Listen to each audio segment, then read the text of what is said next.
इस तरह का हुडेड स्कार्फ बनाने के लिए सबसे पहले हम लोग को एक सर्कल बनाना होगा। तो सर्कल बनाने के लिए सबसे पहले हम लोग एक बनाएंगे मैजिक रिंग। और मैजिक रिंग बनाने के लिए इस तरह से टेल को पकड़ेंगे और यहाँ से सीधे ना करके यहाँ से तिरछा इस तरह से करके इसको फिंगर्स पे रैप करेंगे और हुक से इसके सेकंड वाले इस तरह से तिरछा करके पहले रैप करेंगे और हुक से इसके सेकंड वाले को इस तरह से लाएंगे और यहीं पे इस तरह से ट्विस्ट कर लेंगे और अंगूठे से पकड़ेंगे और फिंगर्स को हटा लेंगे। इस तरह से इसको पकड़े रहेंगे और यहाँ पे सबसे पहले हम लोग चेन बनाएंगे 2 और इस टेल को खींच के पहले इस सर्कल को थोड़ा सा छोटा कर लेंगे ताकि इसको हैंडल करना आसानी हो। अब इस सर्कल में इस चेन को मिलाकर इसको पहला डबल क्रोशे हम लोग काउंट करेंगे और इसको मिला के हमारे पास 11 डबल क्रोशे इस सर्कल में होना चाहिए। तो ये हो गया हमारा दूसरा।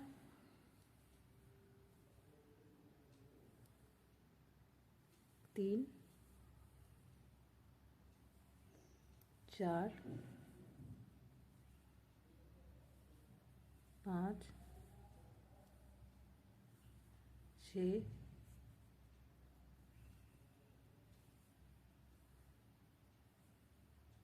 7, 8, 9, 10 और ये 11। इसके बाद इस टेल को खींचकर इसको टाइट करेंगे। ये बीच का स्पेस बिल्कुल भर जाना चाहिए और इसको हम लोग जोड़ेंगे तीसरे नंबर के स्टिच में। ये 2 चेन में के बाद तीसरे नंबर पे जो भी स्टिच हम लोग को दिखेगा उसमें जोड़ेंगे। ये हमारा चेन पहला, दूसरा और ये ऊपर में स्टिच। और ऐसे ना मिले तो थोड़ा सा इसको इस तरह से खींचेंगे तो ये हमारा चेन वाला लाइन, उसके बगल का ये है स्टिच डबल क्रोशे का और उसके ऊपर आ जाएंगे। तो इसके टॉप स्टिच में हम लोग इसको जोड़ देंगे इस तरह से। अब यहाँ पे 2 सर्कल बनाएंगे, सॉरी 2 चेन बनाएंगे और चेन जहाँ से जुड़ा हुआ है वहाँ ये एक स्पेस दिखेगा, यहाँ भी एक डबल क्रोशे करेंगे और इसी तरह से सारे स्टिच में यहाँ पे जितना भी आया है उन सारे में हम लोग डबल क्रोशे करेंगे। 1 और ये 2 इस तरह से सारे स्टिच में, यहाँ भी 2, यहाँ भी 2 और यहाँ पे जितना भी स्टिच दिख रहा है यहाँ से यहाँ तक सारे स्टिच में 2 करेंगे। उसके बाद जब लास्ट में आएंगे तो चेन जहाँ से जुड़ा हुआ है वहाँ भी एक स्पेस यहाँ दिख रहा है तो यहाँ भी, यहाँ पर एक डबल क्रोशे करेंगे।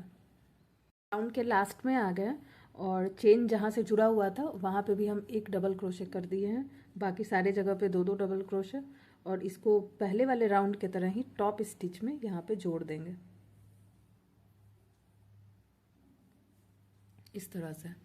अभी भी हम लोग को इंक्रीज करना है तो यहाँ पे 2 चेन देंगे और चेन से जुड़े हुए इस स्पेस में भी एक डबल क्रोशे करेंगे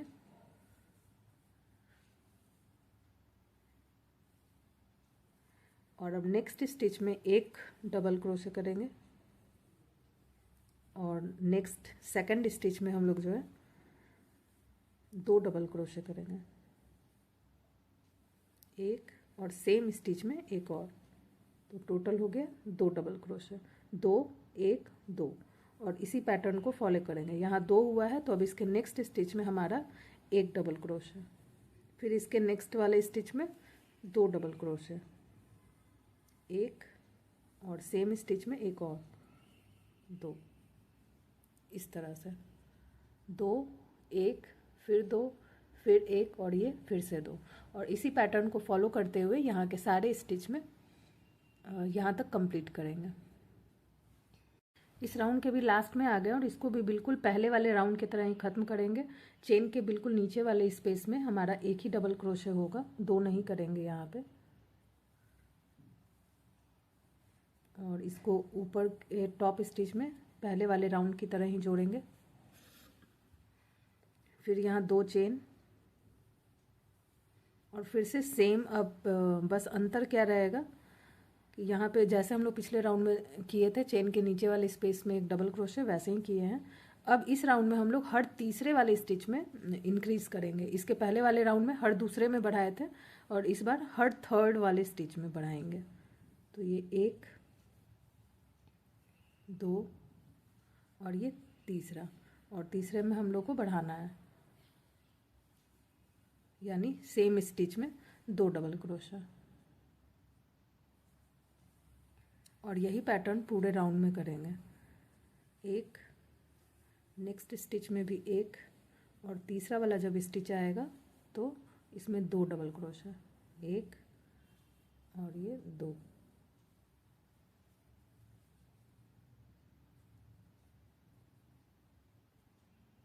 इसी पैटर्न को फॉलो करते हुए लास्ट तक आएंगे। राउंड के भी लास्ट में आ गए और इसको हम पहले वाले राउंड की तरह ही बिल्कुल टॉप वाले स्टिच में जोड़ दिए हैं। अब हमारा जो रो है आगे का वो रिपीट होगा, और बस अंतर ये आएगा कि हम लोग सबसे पहले सेकंड स्टिच में बढ़ा रहे थे, इस रो में हम लोग हर थर्ड स्टिच में इंक्रीज कर रहे थे, जहाँ जहाँ तीसरा स्टिच आ रहा था वहाँ वहाँ पे बढ़ा रहे थे। अब इसके अगले वाले राउंड में हर फोर्थ स्टिच में हमारा बढ़ेगा, यानी फोर्थ स्टिच में 2 2 डबल क्रोशे। इस तरह से करके इसके आगे वाले राउंड को कंप्लीट करेंगे, और आगे भी 2-3 रो इसी तरह से कंप्लीट करेंगे। उसके नेक्स्ट वाले रो में हर फिफ्थ वाले स्टिच में हमारा इंक्रीज होगा, उसके नेक्स्ट वाले रो में हमारा हर इसी तरह से क्रॉस करता रहेगा, पहले फोर्थ, फिर फिफ्थ, फिर सिक्स, फिर सेवन्थ, ऐसे करके जितना बड़ा साइज का आपको कैप बनाना है, सर्कल बनाना है, उस तरह से बढ़ते जाएगा। फोर्थ रो में फोर्थ स्टिच में इंक्रीज करेंगे, फिर फिफ्थ वाले नंबर के स्टिच में इंक्रीज करेंगे, फिर सिक्स्थ नंबर के स्टिच में इंक्रीज करेंगे। तो जितना भी बड़ा सर्कल बनाना है अब इस चीज़ को रिपीट करना है। और ये कैप जो है हम 6-7 साल की लड़की ज़्यादा से ज़्यादा पहन सके इतनी बड़ी बना रहे हैं। तो इसके लिए ये सर्कल जो है वो मेरा कम से कम 4.5 इंच यहाँ से लेके सेंटर से होते हुए मेजरिंग टेप जाना चाहिए, और इस तरह से करके इतना बड़ा सर्कल बनाना है कि इस तरह से जब एक साइड से लेके सेंटर से होते हुए दूसरे साइड आए तो कम से कम 4.5 से 5 इंच तक का ये सर्कल होना चाहिए। और अगर हम किसी एडल्ट साइज का बना रहे हैं, यानी small size, medium, large, XL, कोई भी साइज का बना रहे हैं, बड़े हो जाने के बाद हेड का साइज का लगभग सबका सेम ही होता है, तो लगभग 6.5 इंच तक का सर्कल होना चाहिए कि सेंटर से जब इस तरह से लेके हम मेजरमेंट लें तो 6.5 इंच का हमारा सर्कल आना चाहिए। हम लोग सिर के पीछे वाला गोल जो पार्ट होता है उसको पहले तैयार कर रहे हैं, फिर इसके आगे का फ्रंट साइड को तैयार करेंगे। तो इस तरह से सर्कल को पहले हम बढ़ा लेते हैं लगभग 4.5 इंच तक, इतना बड़ा हम बढ़ाएंगे। तो जिसको भी जिस भी साइज का बनाना है उसके अकॉर्डिंग कर ले। एडल्ट के लिए बनाना है तो 6.5 इंच, बच्चों के लिए बनाना है तो उसके साइज के अकॉर्डिंग। मेरा सर्कल अब कंप्लीट हो गया है, थोड़ा सा हम बड़ा ही रखे हैं इसको, लगभग 5.5 इंच का है ये।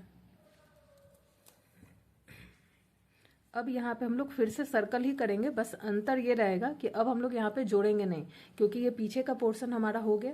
अब हम लोग आगे का ये तैयार कर रहे हैं, तो यहाँ नेक से जो होगा ये यहाँ से अलग होके रहेगा, ये जोड़ेंगे नहीं हम लोग।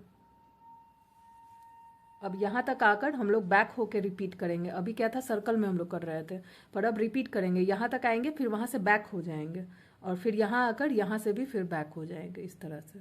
तो अब इस तरह से होगा हमारा। यहाँ पे पहले हम लोग 2 चेन जैसे दे रहे थे वैसे ही देंगे, और उसके बाद इसके पहले वाले में 1 डबल क्रोशे, और अब हम लोग कहीं पे भी बढ़ाएंगे भी नहीं, हर स्टिच में 1 डबल क्रोशे।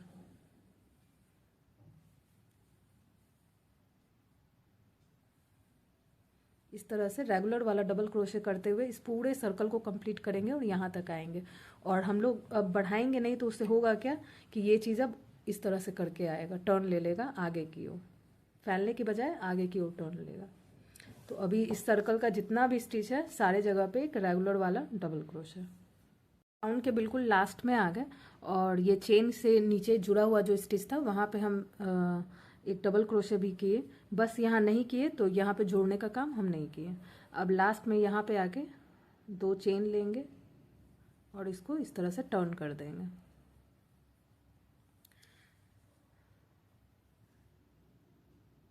दो चेन के जगह पे हम यहाँ 1 चेन लिए,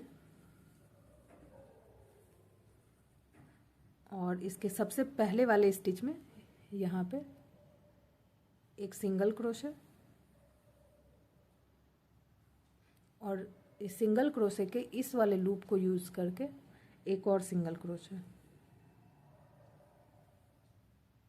इसको हम डबल क्रोशे की तरह ही इसको काउंट करेंगे।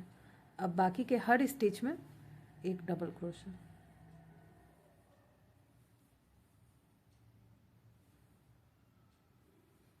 इस तरह से करते हुए जितना भी स्टिच है इसका पूरा राउंड में यहाँ तक आ जाएंगे डबल क्रोशे करते हुए। इस राउंड के भी लास्ट में आ गए और लास्ट वाला जो डबल क्रोशे है वो पहले वाले रो के में जब 2 चेन बनाए थे तो उसके सेकंड वाले चेन में हम लास्ट डबल क्रोशे बनाए हैं। अब यहाँ पे फिर से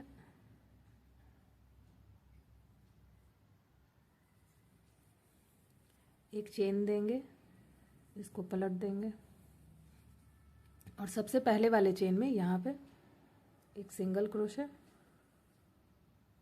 और इसके इस वाले लूप को पिछले वाले रो के तरह ही इस लूप को यूज़ करके एक और सिंगल क्रोशे। इस तरह से करके एक और सिंगल क्रोशे।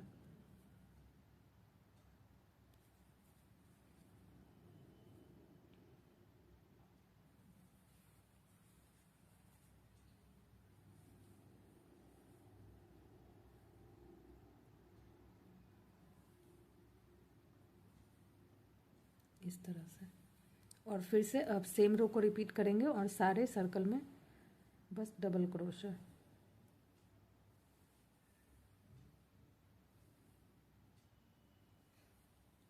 इस वाले राउंड में भी हम लोग अभी बढ़ाएंगे नहीं और इस राउंड को भी यहाँ तक बस एक plain double crochet regular double crochet करते हुए यहाँ तक आएंगे। इसके बाद जो होगा कुछ रो उसमें हम लोग इंक्रीज करेंगे। रो को भी कंप्लीट कर लिए हैं और लास्ट वाले में एक चेन दे दिए हैं और फिर से इसको टर्न करेंगे और सबसे पहले वाले में पिछले वाले रो की तरह ही एक सिंगल क्रोशे करेंगे और उसके एक लूप में और सिंगल क्रोशे करेंगे और इस रो में भी हम लोग बढ़ाएंगे नहीं, इसके अगले वाले रो में बढ़ाएंगे। कम से कम यहाँ से ये अलग करने के बाद 1.5 इंच होना चाहिए बच्चों के केस में। और जितना इसका सर्कल होता है, जैसे ये सर्कल जो है कम से कम 5.5 का था हमारा जब हम लोग मेजरमेंट लिए थे, तो ये आगे का जो ये हम बनाएंगे जो आगे की ओर आएगा वो 6 इंच के आसपास होना चाहिए। जितना भी पीछे का सर्कल होता है लगभग उससे आधा इंच ज़्यादा ये आगे का फ्रंट रहता है। जैसे कि इसको देखेंगे, ये एडल्ट साइज का हम बनाए थे, तो ये इसके पीछे का सर्कल 6.5 इंच के आसपास का है और इसका ये जो फ्रंट है ये लगभग 7 इंच का है बॉर्डर के साथ। तो पीछे का 6.5 तो आगे का 7। इसी तरह से इसका 5.5 अगर हम रखे हैं तो आगे का ये वाला जो पोर्शन रहेगा वो हम कम से कम 6 इंच तक का रखेंगे। और आगे के रो में हम बढ़ाएंगे क्यों, उसके पीछे भी रीज़न है। इस वाले को एडल्ट वाले साइज में हम इसमें नहीं बढ़ाए थे, तो होता क्या है, नहीं बढ़ाने से आगे का जो ये वाला पोर्शन होता है अगर ये ज़्यादा फैला हुआ नहीं रहेगा यहाँ से, तो गले में लगाने के बाद ये वाला जो पोर्शन होता है ये इस तरह से उठा हुआ रहेगा। इस तरह से ऐसे करके उठा हुआ रहता है। अगर ये चीज़ बड़ा होगा तो ये वाला जो स्कार्फ का ये पोर्शन है वो भी गले पे इस तरह से बैठा हुआ रहेगा। इस वजह से आगे का पोर्शन को थोड़ा सा आगे से फैला देंगे ताकि पीछे के कंपैरिजन आगे वाला का ये वाला चीज़ थोड़ा सा ज़्यादा रहना चाहिए। तो इस वजह से आगे के कुछ रो में हम लोग फैलाएंगे और इंक्रीज करेंगे। तो ये बच्चे का है तो हम लगभग 1.5 इंच के बाद बढ़ा रहे हैं। अगर एडल्ट साइज का बनाना है तो उसमें लगभग 2 इंच इस तरह से बनाने के बाद थोड़ा सा बढ़ा देंगे। फिर अगला 2 इंच तक नहीं बढ़ाएंगे, फिर लास्ट का जो 2-3 इंच होगा उसमें और बढ़ा देंगे ताकि आगे गले से वो लूज रहे। फॉरहेड से इस तरह वाला जो पोर्शन होता है, ये वाला चीज़ जो होता है, ये फॉरहेड का हिस्सा है।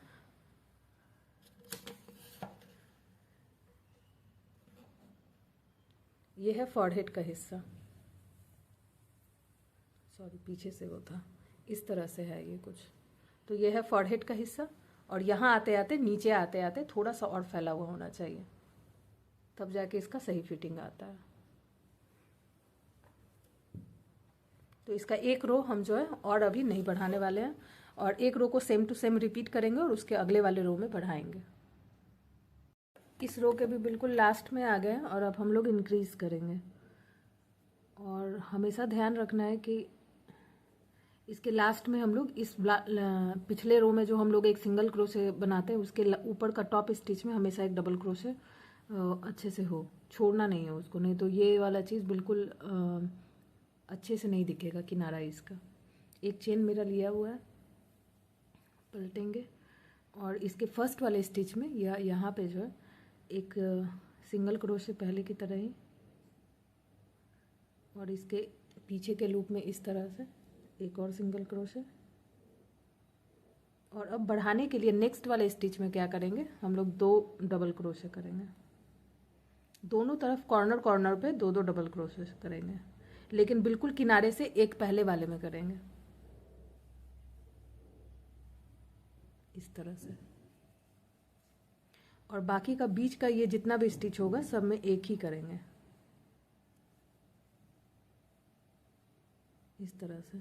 हर जगह पे एक एक डबल क्रोशे सारे स्टिच में करते जाएंगे और लास्ट में आएंगे तो ये बिल्कुल लास्ट वाला स्टिच है, तो यहाँ नहीं, यहाँ पे करेंगे 2 डबल क्रोशे। ये रो भी मेरा कंप्लीट हो गया और दोनों कॉर्नर पे हम इस तरह से इसको बढ़ा दिए हैं, कॉर्नर से एक पहले।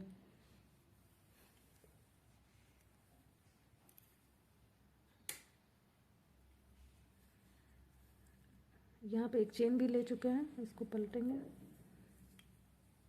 और सबसे पहले वाले स्टिच में फिर उसी तरह से एक सिंगल क्रोशे पहले के रो के तरह ही, इसके सेकंड वाले जो लूप है उससे एक और सिंगल क्रोशे और इसके सेकंड वाले में भी हम लोग इसको बढ़ाएंगे।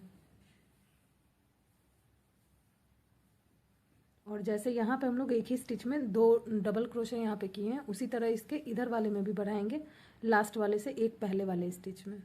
और इस रो को अब आगे हम लोग कंटिन्यू रखेंगे जब तक कि इसका जो लेंथ है, जहाँ पे ये खुला हुआ भाग है, यहाँ से लेके लगभग 4 इंच तक ना आ जाए, तब तक यही चीज़ को रिपीट करते रहेंगे। अब अगर एडल्ट साइज होगा तो इस तरह से जैसे अभी हम लोग कर रहे हैं इसी रो को रिपीट करते हुए तब तक आएंगे जब तक कि 5 से 5.5 इंच का ना हो जाए। और इस वाले साइज में 4 इंच तक इसको हम तब तक रिपीट करेंगे, बढ़ाने वाला काम जो जब तक ये बढ़ के 4 इंच तक ना आ जाए। ये मेरा लगभग 4 के आसपास, 4 इंच के आसपास कटिंग के बाद से यहाँ से लेके यहाँ तक लगभग 4 इंच के आसपास हो गया है। अब आगे में क्या करेंगे,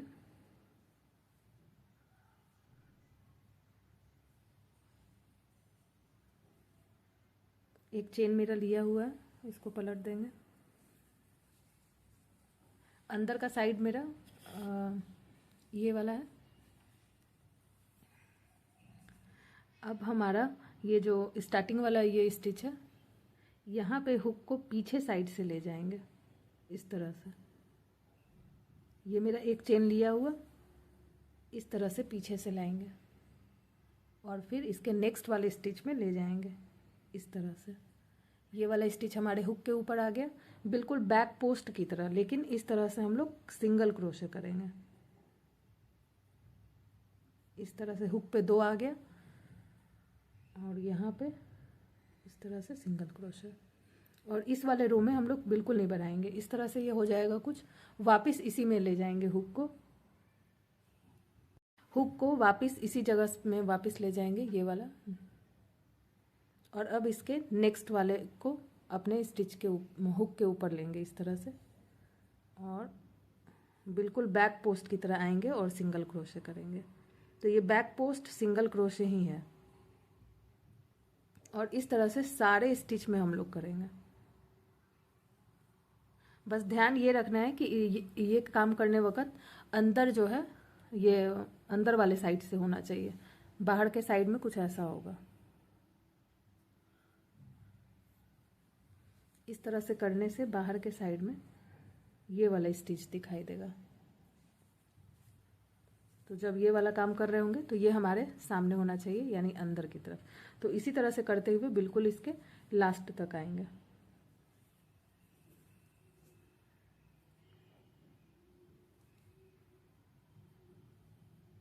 इस तरह से। बैक पोस्ट सिंगल क्रोशे इस तरह से करते जाएंगे और सारा ख़त्म। इसी तरह से यहाँ पे लास्ट तक ऐसे ही करना है। लास्ट का कुछ स्टिच हमारा बचा हुआ है वो इस तरह से करेंगे, जैसे कर रहे थे लास्ट तक तो वैसे ही आना है।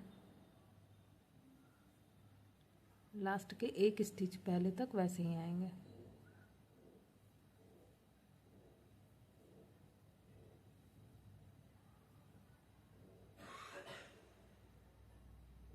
ध्यान रखना है कि सिंगल क्रोशे करने के टाइम में कोई स्लिप नॉट ना बने, बल्कि सिंगल क्रोशे है तो सिंगल क्रोशे ही हो।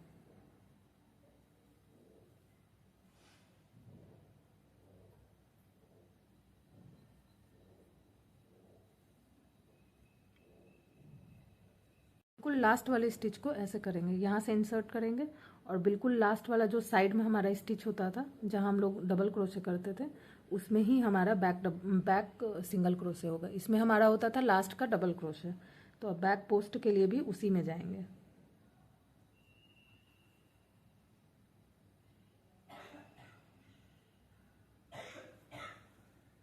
इस तरह से, और एक भी स्टिच छूटना नहीं चाहिए, साइड का अच्छे से चेक कर लेंगे। अब यहाँ पे हमारा एक चेन लेके इसको पलट देंगे। अब हमारा बाकी जो जैसे होता था वैसे ही करेंगे, यानी कि डबल क्रोशे। तो एक चेन लेके पलट लिए और इस तरह से पलटेंगे, आगे से ये कुछ ऐसा रहेगा। अब यहाँ पे कोई काम नहीं होगा, इसको पीछे करेंगे तो इस तरह के स्टिच में अब सारा काम होगा, सारा डबल क्रोशे। तो सबसे पहला वाला डबल क्रोशे ये है हमारा। तो एक चेन लेने के बाद इस पहले वाले को हुक के ऊपर लेंगे और जैसे एक चेन लेके पलटे हैं और जैसे हम लोग एक रेगुलर वाला डबल क्रोशे करते हैं वैसे ही एक डबल क्रोशे यहाँ पे करेंगे इस तरह से। और इसके बगल वाले ये स्टिच में जैसे हम लोग बढ़ा रहे थे और दो रेगुलर वाला डबल क्रोशे कर रहे थे, उसी तरह से इसी स्टिच में दो डबल क्रोशे करेंगे इस तरह से, और बाकी सारे में एक एक डबल क्रोशे करेंगे। बस एक बात का इसमें ध्यान रखना है कि जब ये सिंगल क्रोशे हम लोग बैक पोस्ट सिंगल क्रोशे करते हैं तो ये काफ़ी ढीले हाथ से किया जाता है, काफ़ी ढीला ढीला इसको किया जाता है। और अभी जब डबल क्रोशे कर रहे हैं तो इसको भी थोड़ा सा ढीला करते हैं, जैसे कि यहाँ से डबल क्रोशे किए तो यहीं पे अब नहीं करना है, थोड़ा सा इस स्टिच को इस तरह से लंबा खींचेंगे और उसके बाद फिर डबल क्रोशे करेंगे इस तरह से।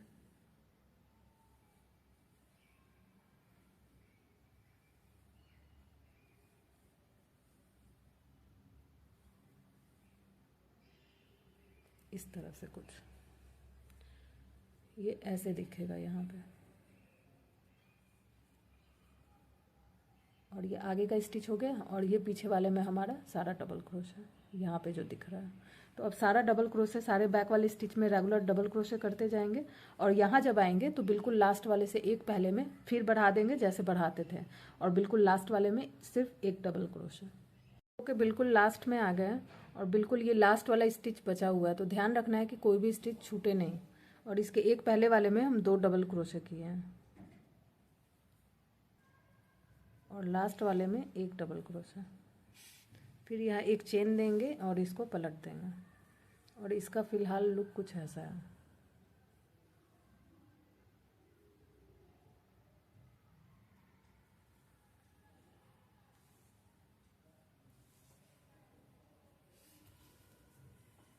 अब यहाँ एक चेन दे दिया है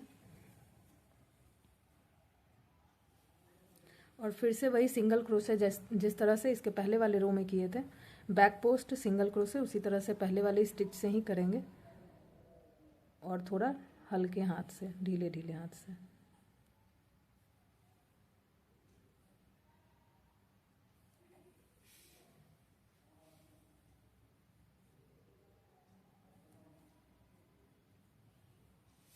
इस तरह से करते हुए पूरे रो को कंप्लीट करेंगे और बिल्कुल लास्ट वाले स्टिच में भी करना है, छोड़ना नहीं है। और ये रो तब तक रिपीट करेंगे जब तक कि इस कट से लगभग 5.5 इंच तक नहीं हो जाए, क्योंकि यहाँ सर्कल बनाने के बाद थोड़ा हम लोग एक रो और किए थे, इसलिए यहाँ से लेके लगभग इसको टोटल हमको 6 इंच रखना है। तो यहाँ से लेके यहाँ तक ये 5.5 इंच तक आ जाए, वहाँ तक हम लोग इसी चीज़ को रिपीट करते रहेंगे। जहाँ बढ़ाना है वहाँ बढ़ा देंगे और इसका लास्ट स्टिच में भी इसी तरह से बैक पोस्ट सिंगल क्रोशे एक बार में और एक बार में रेगुलर डबल क्रोशे करते रहेंगे। इसका जितना भी लेंथ हमको चाहिए था उतना हो गया है, लगभग 6 इंच के आसपास।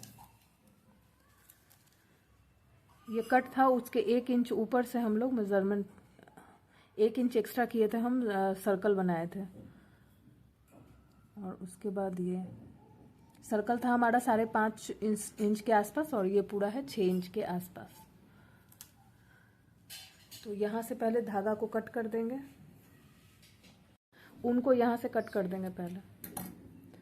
हुड इसका तैयार हो गया और यहाँ पे एक चेन मेरा लिया हुआ था, ये गांठ दे दिया है और इस डिज़ाइन का लुक कुछ ऐसा है। अब क्या करेंगे, ये चीज़ तो ऐसे रहेगा हमारा इस तरह से। जब यहाँ पे जुड़ जाएगा ये स्कार्फ का पोर्शन तो ये कुछ इस तरह से रहेगा। तो यहाँ पे मेजरमेंट लेना है कि किसको स्कार्फ का लेंथ किसको कितना लंबा चाहिए। अब ये गले में बिल्कुल हम रैप करने वाला बना रहे हैं जो कि दोनों साइड से होगा।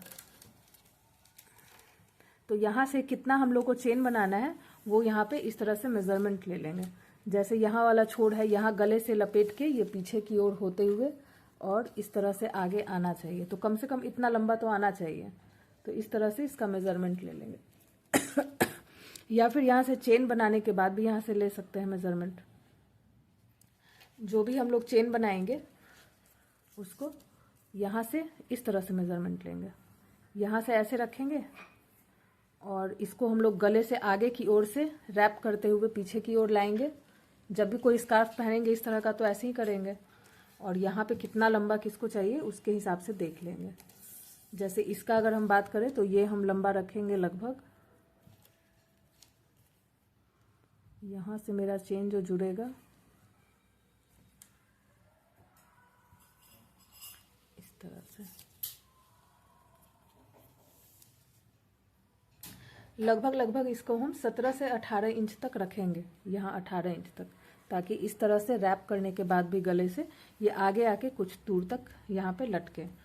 तो अब ये बिल्कुल अपने चॉइस के ऊपर है कि किसको कितना लंबा चाहिए। यहाँ पे पूरे गले में रैप करना है या आगे से रैप करके पीछे बस ले जाना है। अगर सिर्फ पीछे ले जाना है तो कम ही हम लोग इसका ये बनाएंगे यहाँ से लेंथ। तो उस हिसाब से अपने चॉइस के अकॉर्डिंग इसको अपना लंबा करेंगे। पहले चेन बनाएंगे, जितना भी लंबा चाहिए एक साइड का उतना चेन बनाएंगे। इस तरह से हम बिल्कुल चेन बना लिए हैं, बिल्कुल प्लेन। और ये चेन यहाँ पे जुड़ेगा इस तरह से। इस चेन को हम लोग यहाँ पे जोड़ेंगे इस तरह से। और इसका लेंथ अगर हम मेजरिंग टेप से देखें तो ये लगभग हल्का सा हम इसको खींच रहे हैं, बहुत ज़्यादा नहीं।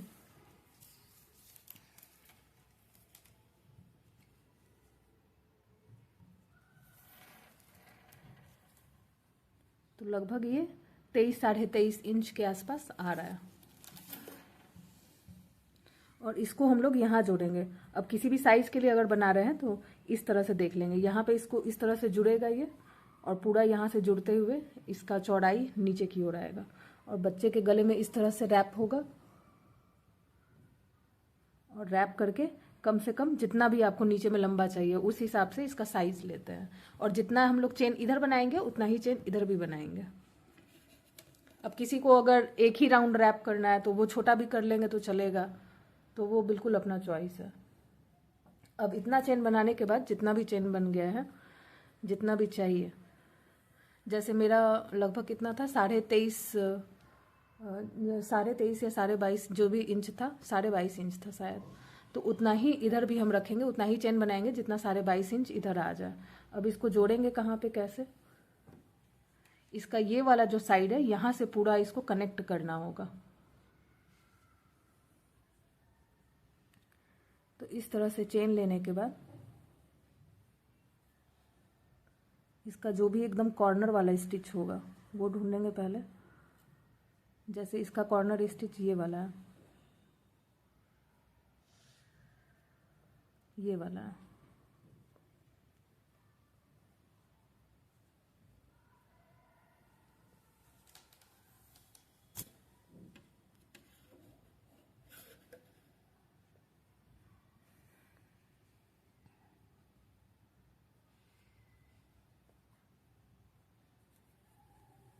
ये बाहर को होना चाहिए, ऊन जो है वो बाहर को होगा। और यहाँ से लेते हुए हम लोग इसको इस वाले बिल्कुल जो स्लिट है यहाँ से इसको अटैच कर देंगे और सिंपल सिंगल क्रोशे के थ्रू इस तरह से। और यहाँ से फिर एक जैसे दूरी पे सिंगल क्रोशे बनाते जाएंगे इस तरह से।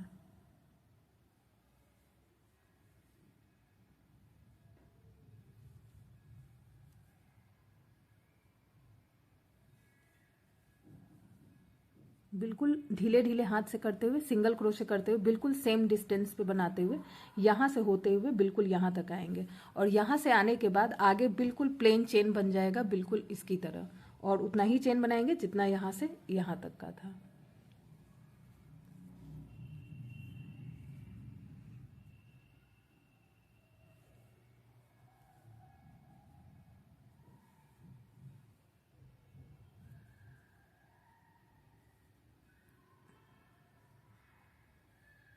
तो इस तरह से करते हुए सिंगल क्रोशे पूरा यहाँ तक। फिर यहाँ पे देखते हैं आगे कैसे बनेगा। इसके बिल्कुल लास्ट तक आ गए हम सिंगल क्रोशे करते हुए। अब यहाँ पे बिल्कुल लास्ट वाला स्टिच को भी यूज़ कर लेना है। ये मेरा लास्ट वाला गांठ का है। उसके बाद बिल्कुल ये नॉर्मल जो चेन बनता है रेगुलर वाला, वो चेन बनाएंगे और उतना ही चेन बनाएंगे जितना हमारा इस ओर है। अगर काउंट इसको किया है तो ठीक है, वो भी काउंट करके बना लेंगे, नहीं तो जैसे मेजरमेंट लेके बनाए हैं तो उस तरह से भी बना सकते हैं। तो यहाँ से बिल्कुल चेन बनाना है। अब ये जितना भी चेन हमको चाहिए था दोनों को हम बराबर बराबर चेन बन गया है। जितना इस तरफ था उतना ही इधर भी हो गया। इस तरह से करके दोनों बराबर हो गया।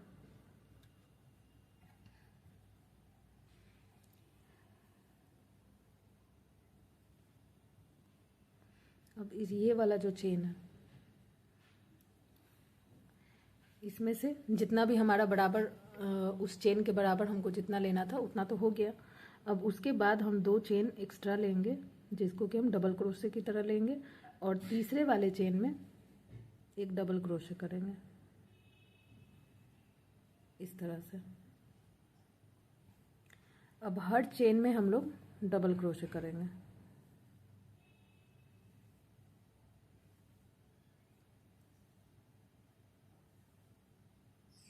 बिल्कुल रेगुलर डबल क्रोशे इस तरह से।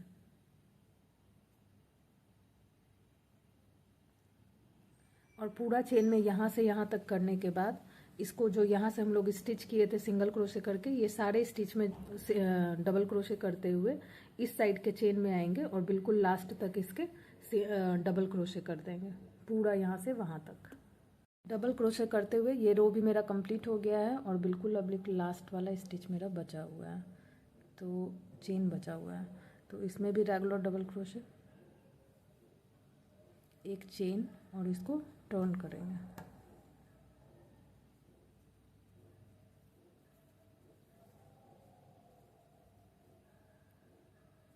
डबल क्रोशे बनाने के टाइम में एक चीज़ यहाँ पे ध्यान रखना है कि जब चेन में हम लोग बनाते हुए यहाँ पे इसके साथ अटैच करेंगे तो इस बात का ध्यान रखना है कि डबल क्रोशे का जो ये वाला साइड है, ये हमारा फ्रंट है, ये हमारा सीधा साइड है।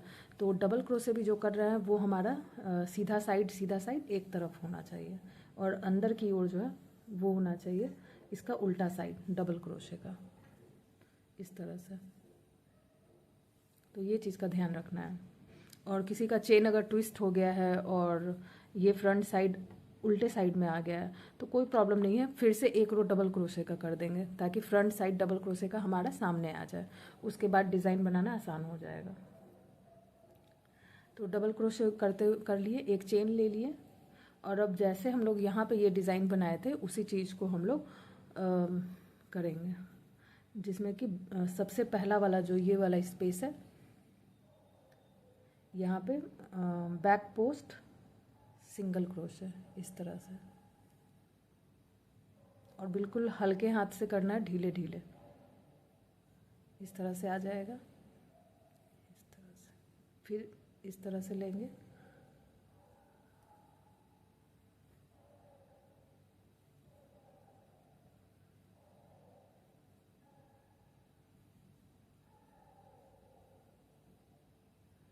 इस तरह से करते जाएंगे।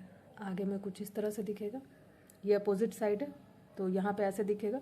जब हम लोग पूरा करके इसको पलटते हैं तो इसी स्टिच में सारा हमारा डबल क्रोशे होता है और फ्रंट साइड हमारे ऐसे रहेगा ये। तो बिल्कुल इसकी तरह ही इस चीज़ को भी करेंगे और पूरा यहाँ से लेके पूरा लास्ट यहाँ तक आ जाएंगे। तो यहाँ पे मिलते हैं फिर।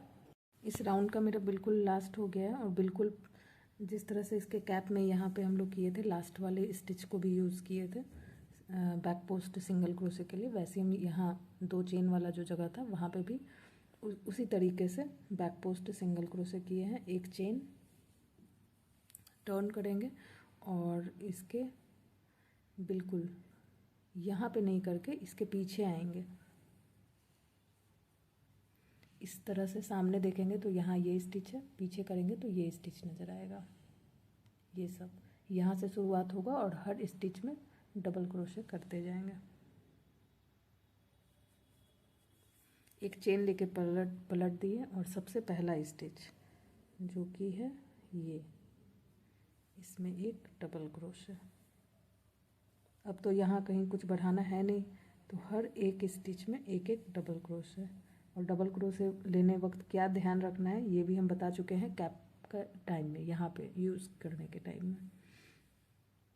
तो बस यही रो अब बिल्कुल रिपीट होता रहेगा, इस तरह से डबल क्रोशे करेंगे। और ध्यान बस इस बात का रखना है कि इसका लास्ट स्टिच भी यूज़ ज़रूर करना है। अब इस तरह से यहाँ से सारे रो में जहाँ जहाँ ये वाला जो है लाइन, इसमें सारे में डबल क्रोशे होगा, पूरा शुरू से लेके अंत तक जितना है सारे जगह पे होगा। ये बैक वाला यूज़ करना है, ये बिल्कुल कैप की तरह। अब इस रो को तब तक रिपीट करेंगे जितना स्कार्फ किसी को चौड़ा चाहिए, तो जितना भी चौड़ा चाहिए वो बिल्कुल अपना चॉइस है। और चौड़ा करने के बाद फिर मिलते हैं आगे। अब ये हमको जितना चौड़ा चाहिए था उतना हम बना लिए। इसका जो चौड़ाई है वो लगभग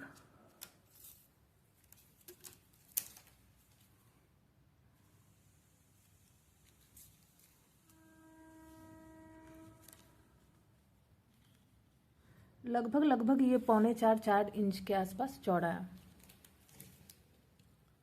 अब इसका जो साइड है वो इस तरह से बिल्कुल लूज़ ना रहे, इसलिए हम इसमें सिंगल क्रोशे लास्ट का करेंगे। और इस साइड से अभी हम सिंगल क्रोशे हमारा अभी सॉरी डबल क्रोशे कर रहे थे, और इस साइड से करते हुए मेरा लास्ट वाले स्टिच में भी डबल क्रोशे हो गया। और ध्यान रखना है कि ये चीज़ बिल्कुल सीधा रहे, अगर ये सीधा नहीं है इसका मतलब है कहीं ना कहीं कोई लास्ट वाला स्टिच छूटा है। अब यहाँ से करने के बाद एक चेन मेरा लिया हुआ है और अब यहाँ फ्रंट के बाद हम लोग टर्न करके पीछे में काम करते हैं, लेकिन इस वाले लास्ट वाले राउंड में हम सिंगल क्रोशे तो कर रहे हैं लेकिन उल्टे साइड से सिंगल क्रोशे करेंगे हम, ताकि इसका एक लास्ट का जो ये रिबिंग जैसा कुछ आए। तो रिवर्स सिंगल क्रोशे बहुत अच्छा लगता है उस तरह से। तो इसको रिवर्स सिंगल क्रोशे करेंगे कैसे, इस साइड से मेरा डबल क्रोशे ख़त्म हुआ है और हम इसी साइड से ही शुरू करेंगे सिंगल क्रोशे रिवर्स। तो इस तरह से एक चेन मेरा लिया हुआ है और यहाँ से हम इस तरह से हुक को इंसर्ट करेंगे सबसे फर्स्ट वाले चेन से, और ऊन लेके इस तरह से आएंगे और यहाँ हो गया मेरा पहला सिंगल क्रोशे। फिर दूसरे वाले स्टिच में जाएंगे और लेकर आएंगे फिर इस तरह से, और सारे स्टिच में हम लोग 1 बाय 1 करके रिवर्स सिंगल क्रोशे करेंगे। ये देखने में कैसा लगता है ये अभी दिखाते हैं।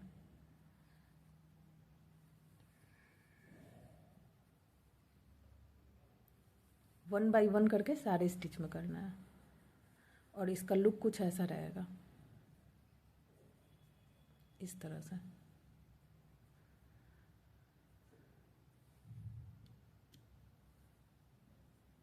इस तरह से लुक रहेगा और इससे फ़ायदा ये होता है कि ये जो बिल्कुल लास्ट वाला जो हमारा छूटा हुआ रहता है ये इस तरह से मुड़ते रहेगा हल्का सा, या तो ये लूज रहेगा।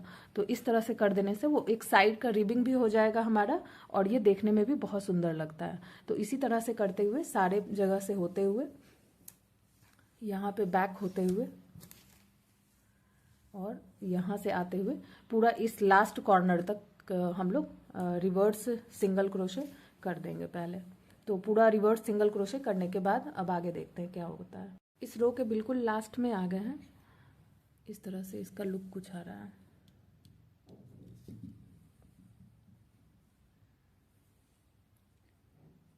इस तरह से इसका रिबिंग भी हो गया और ये बिल्कुल इसका साइड भी जो है वो अब इधर उधर लूज नहीं लगेगा, देखने में भी सुंदर लग रहा है। रिबिंग भी हो गया। इसके लास्ट वाले स्टिच में मेरा बचा हुआ है, बस लास्ट वाले स्टिच को छोड़ना नहीं है कहीं भी। तो इसको अब किसी के साथ करेंगे, जैसे हम लोग इसका टॉप स्टिच यूज़ किए हैं हर जगह पे, वैसे ही यहाँ भी इसका टॉप स्टिच यूज़ होगा, ये वाला।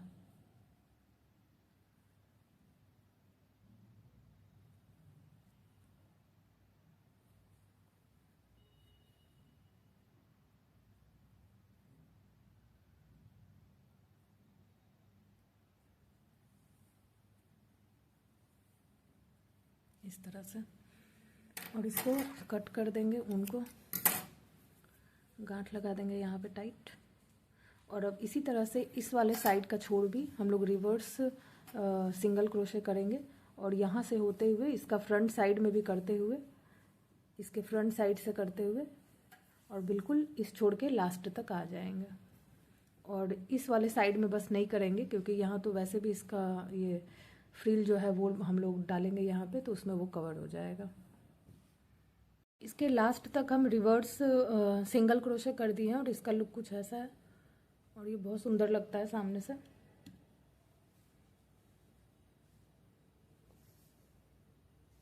हर जगह पे आउटिंग में हम आउटर लाइन जो है इसका सिंगल क्रोशे का कर दिए, रिवर्स सिंगल क्रोशे।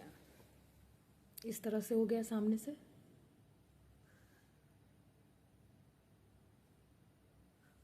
और यहाँ पे भी करने में कहीं कोई दिक्कत नहीं आता है। सारे स्टिच में एक एक ही हम यहाँ कॉर्नर्स में भी किए हैं, और यहाँ तक आकर लास्ट यहाँ तक आना है, फिर इस वाले रो में घुस जाना है। और ये सामने का हो गया कैप का। उसके बाद इसका जो नीचे का है वहाँ पे इस तरह से कुछ लगा देंगे हम लोग। एक साइड का हम लगा दिए हैं, एक साइड का अभी लगाना बचा हुआ है। तो जो लगाए हैं वो हर इस वाले में किए हैं। हर ये लाइन में एक पहला, दूसरा, तीसरा, चौथा, पांचवा, छठा, सातवां, आठवां और नौवां, इस तरह से हम हर लाइन के लिए एक एक ये वाला फ्रिंज जो है वो बनाया है। 1 2 3 4 5 6 7 8 9, और ये बहुत सुंदर लग रहा है। और इस कैप का अगर साइज देखें तो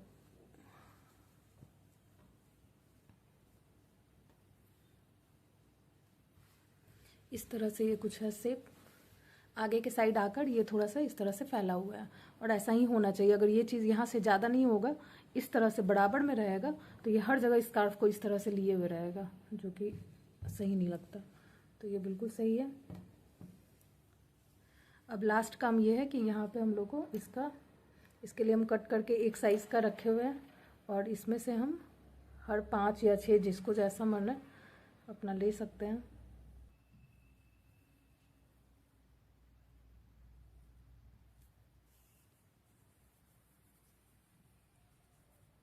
इस तरह से सामने वाले साइड से हुक को डालेंगे और यहाँ से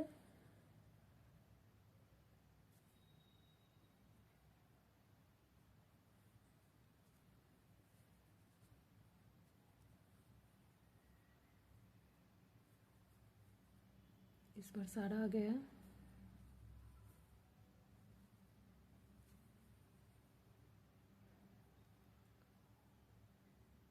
पाँच का 5 है ये, इसको भी साथ में ले लेंगे यहाँ पे। और गांठ लगाने से पहले ये वाला चीज़ को जितना इक्वल हो सकता है कर लेते हैं, और यहाँ से इस तरह से टाइट कर देंगे। और इस तरह से हर लाइनिंग के लिए उसके नीचे में एक एक यहाँ पे लगा देंगे। और इसको लास्ट में फिर बराबर करके कट कर देंगे एक्स्ट्रा, जैसे इसको हम किए हुए। इसको हम लास्ट में पूरा करने के बाद इसको इस तरह से बराबर करके थोड़ा सा इसको ट्रिम कर देना है। तो कंप्लीट करके इसका फाइनल लुक दिखाते हैं। ये इसका फाइनल लुक, फिनिशिंग बहुत बढ़िया आया है इसका। और इसको बराबर करके हम बिल्कुल कट कर दिए हैं। और ये रिवर्स वाला जो है स्टिचिंग सिंगल क्रोशे का, ये कैप। वीडियो पसंद आया हो तो लाइक करें, और अगर अभी तक सब्सक्राइब नहीं किया है तो सब्सक्राइब कर लें आगे ऐसी और भी वीडियोस देखने के लिए। Thank you for watching.